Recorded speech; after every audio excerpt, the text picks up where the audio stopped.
ભય, ભૂખ અને ભ્રષ્ટાચારે રાજ્યમાં માજા મૂકી છે, જે ગુજરાતની પ્રજાની પીડા સાથે અનુભવી રહી છે. આવો જ એક ભ્રષ્ટાચાર ભરૂચ જિલ્લાના મનરેગા યોજનામાં ઉજાગર થયો છે, જેમાં મોટા માથાઓની ધરપકડ કરવામાં આવી છે.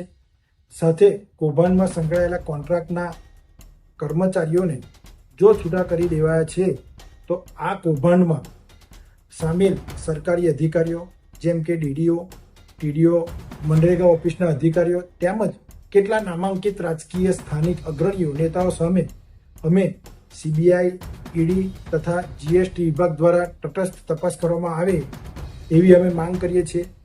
બીજી તરફ ભાજપના લોકસભાના સાંસદ માનનીય મનસુખભાઈ વસાવા જાહેર સભામાં ફાંકા ફોજદારી કરે છે.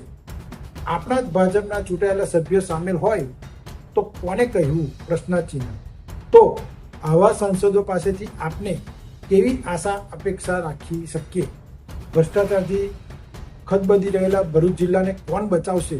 ભય, ભૂખ અને ભ્રષ્ટાચાર સામે આપનો અવાજ ઉઠાવવો પડશે અને કોંગ્રેસ આ માટે ભ્રષ્ટાચાર રૂપી લડત આપશે અને રોડ ઉપર હોય ઉતર